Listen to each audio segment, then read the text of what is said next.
Hai, Assalamualaikum dan salam sejahtera. Berjumpa lagi di channel Cikgu Suri. Okey, hari ini satu lagi perkongsian daripada Cikgu berkaitan dengan kerja kursus. Ya, untuk kali ini Cikgu akan berkongsi berkaitan dengan cadangan penulisan untuk kaedah kajian. Okay, mungkin agak lambat, tapi masih boleh dijadikan sebagai panduan kepada anak-anak pelajar untuk membantu anak-anak pelajar dalam menulis pelaporan berkaitan dengan kaedah kajian. Jadi untuk mengetahui ya, apakah perkongsian cikgu berkaitan dengan penulisan kaedah kajian, ya, kita jumpa selepas ini.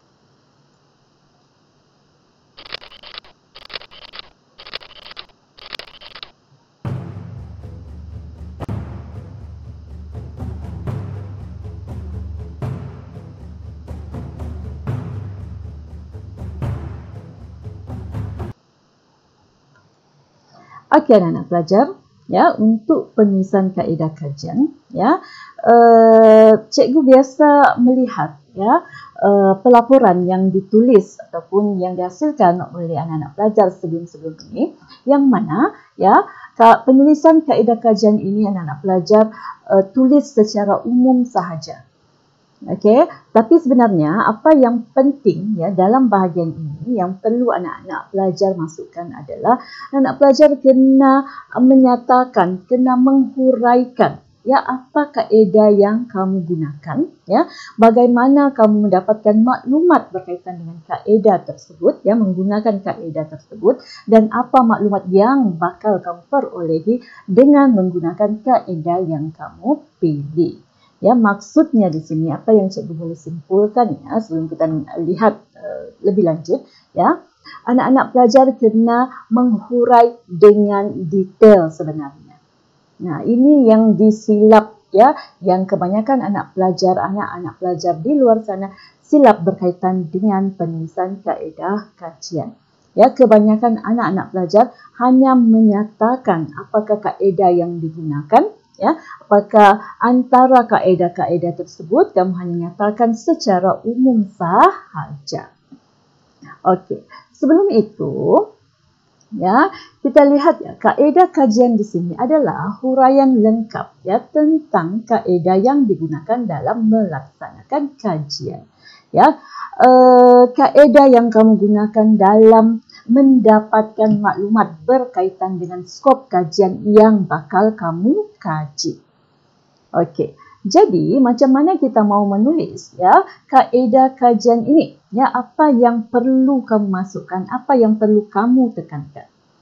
Okey, anak pelajar, dalam kaedah kajian, okey, apa yang perlu kamu tulis sebenarnya di bahagian ini?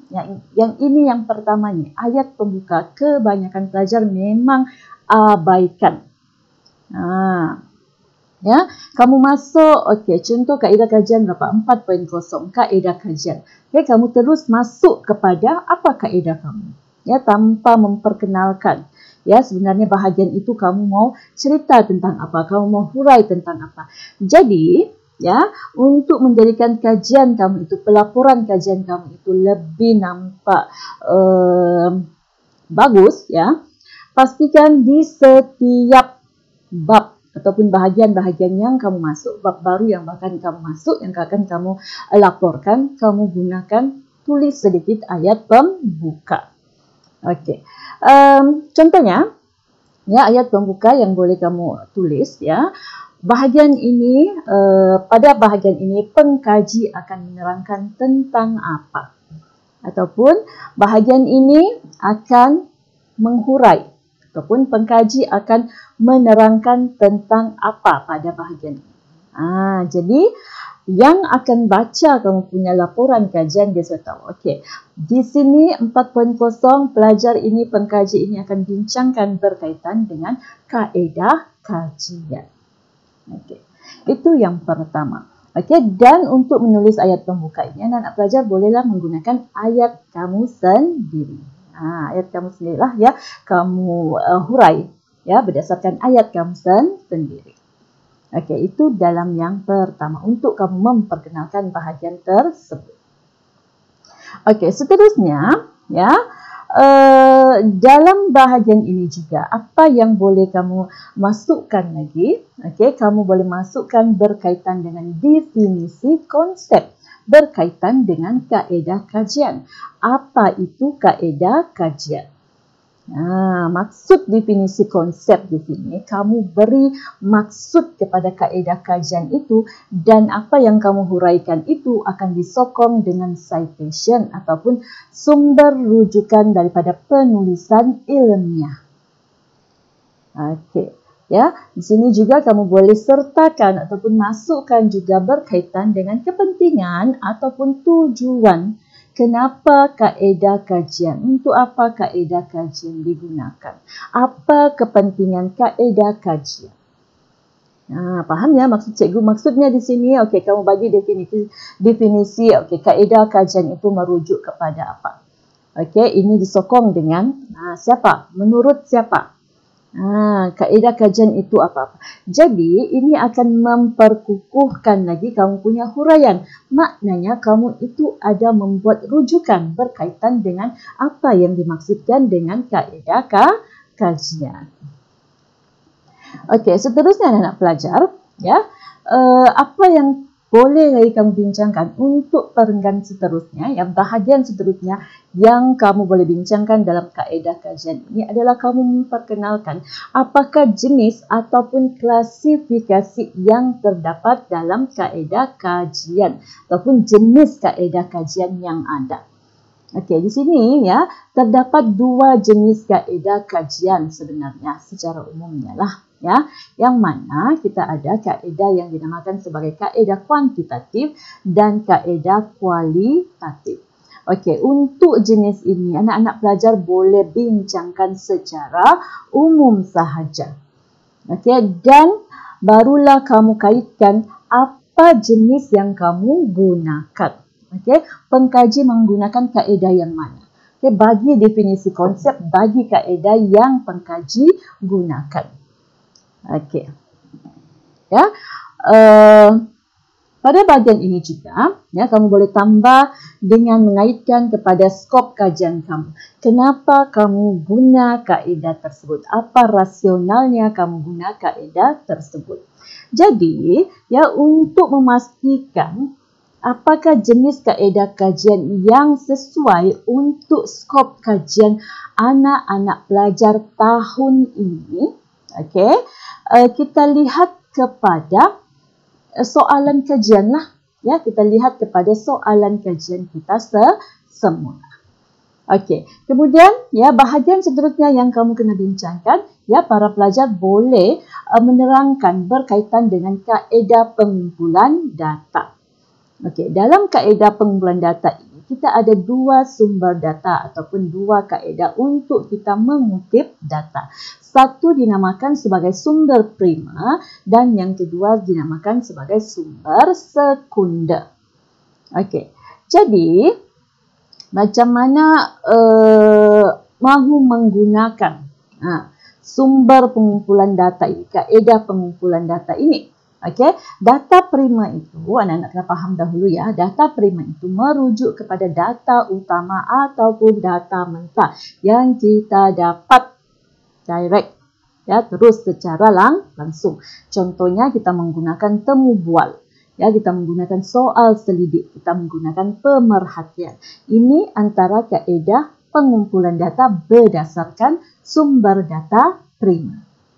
Okey, untuk sekunder pula, sekunder adalah sumber pengumpulan data menggunakan internet, buku, majalah, kajian dokumen, jurnal dan lain-lain yang berkaitan. Sumber kedua. Ya, jadi kena faham dahulu ya. Sumber prima itu apa dan sumber sekunder itu apa? Okey, jadi berbalik kepada kajian kamu, ya, para pelajar kena rujuk semula soalan kajian untuk menentukan, ya, apakah kaedah yang pelajar gunakan dan apakah, ya, sumber ataupun kaedah pengumpulan data yang pelajar gunakan. Okay, kalau menurut kepada arahan ya, untuk kerja kursus kamu ini, kamu diwajibkan untuk menggunakan data prima. Okey, jadi kalau menggunakan data prima, maknanya kamu ada pilihan sama ada untuk menggunakan pemerhatian, temu bual dan soal selidik. Tetapi kita kena rujuk semula kepada soalan kajian. Okey, lihat semula soalan kajian kamu. Okey, soalannya, pelajar kena memilih seorang usahawan tempatan ya dalam menjalankan kajian. Okey, aspek yang perlu diberikan perhatian ialah ciri-ciri usahawan tersebut, kemudian memula dan menjalankan perniagaan. Okey, seterusnya peranan usahawan dalam fungsi pengurusan dan cabaran dalam perniagaan. Okay? Tapi anak-anak pelajar kena lihat di sini ya, memilih seorang usahawan. Jadi apa yang dapat kita lihat di sini hanya satu orang sahaja yang akan kita kaji, yaitu seorang usahawan. Jadi kalau seorang sahaja kita punya aspek kajian ataupun apa ya dicakap tu, kita punya yang akan kita kaji ni, maka yang paling sesuai ya cara kamu menggunakan pengumpulan data yang paling sesuai menggunakan data prima adalah menggunakan pemerhatian dan menggunakan temu bual. Jangan silap ya, sebab sebelum ini ada pelajar cikgu yang silap. Yang mana mereka mengandaikan menggunakan soal selidik. Soal selidik kamu memerlukan ramai pihak yang terlibat. Yang kamu kena bagi, kamu punya soalan-soal selidik. Ya, kamu kena analisis data tersebut satu persatu. Tapi berdasarkan kepada soalan kajian ini, kajian kamu ini, kamu boleh nampak di sini ya, kajian kamu ini adalah satu kajian kualitatif yang mana kamu kena menggunakan data prima dan data sekunder, yang mana data prima ini wajib kamu gunakan. Ya, jadi secara logiknya, kalau seorang sahaja kamu punya yang akan kamu kaji, ya seorang usahawan ini, maka yang paling sesuai adalah menggunakan temu bual dan pemerhatian. Okey, boleh ya anak-anak pelajar? Okey, jadi seterusnya apa yang boleh kamu terangkan di bahagian kaedah kajian ini, kamu boleh bagi penerangan spesifik berkaitan dengan kaedah pengumpulan data yang telah kamu pilih. Ya, apa tujuannya kamu gunakan? Contoh temu bual. Ya, kamu gunakan temu bual itu untuk rujuk maklumat berkaitan apa? Ya, untuk kamu akses sumber data berkaitan apa? Itu kamu kena bagi tahu. Okey, contohnya kaedah pengumpulan data. Okey, dalam kajian ini pengkaji menggunakan ya sumber data prima dan sumber data sekunder untuk menggunakan untuk mendapatkan maklumat berkaitan dengan skop kajian. Okey, baru huraikan, pecahkan dia ya. Contohnya tadi 4.0, okey, 4.1 contohnya kaedah, kemudian masuk 4.2 kaedah pengumpulan data. Baru pecahkan lagi kepada 4.2.1. Okey, sumber data prima. Okey, data prima apa yang kamu gunakan? Okey, baru satu contoh temu bual. Hurai menggunakan ayat kamu sendiri, ikut kreativiti kamu sendiri macam mana kamu menghurai kamu punya pelaporan. Okey, perkenalkan dahulu temu bual itu apa. Kalau ada citation, kamu boleh sokong dengan citation. Okey, boleh masukkan apa kepentingan temu bual, apa kebaikan temu bual. Okey, dan kamu boleh nyatakan, kaitkan ya selepas kamu perkenalkan apa itu temu bual secara konsepnya, baru kamu kaitkan dengan kamu punya kajian. Ya, kenapa kamu guna temu bual? Kenapa pengkaji pilih temu bual sebagai kaedah ataupun sumber prima dalam mengumpulkan data yang diperlukan untuk menjawab soalan kajian kamu? Okey, temu bual ini kamu gunakan untuk mendapatkan maklumat berkaitan apa? Bila temu bual itu kamu lakukan? Berapa kali temu bual itu kamu lakukan? Di mana? Siapa yang kamu temu bual? untuk apa. Nah, itu kamu boleh ceritakan dalam kaedah tersebut. Sebab itu cikgu cakap, kaedah itu sebenarnya kena dihurai secara detail. Bukan setakat menghuraikan apa kaedah yang kamu gunakan, apa jenis kaedah kajian, apa cara pengumpulan data yang kamu gunakan, apa sumber prima, apa sumber sekunder. Tapi kamu kena jelaskan satu persatu. Okay, kalau guna temu bual, apa tujuannya? Temu bual itu untuk apa dahulu? Perkenalkan dahulu secara konsepnya, baru kaitkan dengan kamu punya kajian. Okey, begitu jugalah dengan seterusnya. Kalau kamu guna, contoh lagi apa? Kamu guna pemerhatian. Pemerhatian, kenapa kamu guna pemerhatian? Apa maklumat yang kamu mau dapatkan melalui pemerhatian tersebut? Okey, bagi penerangan konsepnya. Pemerhatian itu apa? Okey. Nah, ini yang cikgu cakap, bagi justifikasi sebab mengapa kamu guna kaedah tersebut. Kenapa kamu guna sumber prima ataupun kenapa kamu guna pemerhatian, kenapa kamu guna temu bual, kenapa kamu kalau kamu terangkan pula bahagian data sekunder. Okey, kenapa kamu guna contohnya laman sesawang? Apa maklumat yang kamu perolehi daripada laman sesawang tersebut? Okey, laman sesawang yang kamu akses itu, yang kamu lawati itu akan menjawab persoalan yang mana? Akan menjawab skop kajian yang mana? Jadi apabila pembaca membaca berkaitan dengan bahagian kaedah kajian ini, mereka jelas dengan apa yang kamu gunakan, untuk apa, sebab apa kamu pilih. Okey, boleh anak-anak pelajar, cikgu faham anak-anak pelajar, cikgu harap anak-anak pelajar faham dengan apa yang cikgu maksudkan dalam sebagai panduan untuk kamu menulis di bahagian kaedah kajian. Okey, jadi secara ringkasnya cikgu simpulkan dalam kaedah kajian ini apa yang perlu kamu huraikan. Satu, huraikan dahulu. Okey, bahagian pertama kamu kena huraikan berkaitan dengan definisi konsep berkaitan dengan kaedah kajian. Okey, kaedah kajian itu apa jenis kaedah kajian, dan sokonglah penghuraian kamu ini dengan rujukan ilmiah ataupun citation. Okey, kemudian pastikan ada ayat pembuka pada awal. Pada awal sebelum kamu hurai berkaitan dengan kaedah kajian. Okey, kemudian seterusnya bahagian yang ketiga yang perlu kamu ceritakan berkaitan dengan kaedah pengumpulan data. Okey, yang mana kaedah pengumpulan data kita ada dua, secara prima dan secara sekunder. Anak pelajar kena ingat, untuk kajian kali ini kamu wajib menggunakan sumber data prima. Sumber data prima yang mana kamu kena rujuk semula kepada soalan kajian.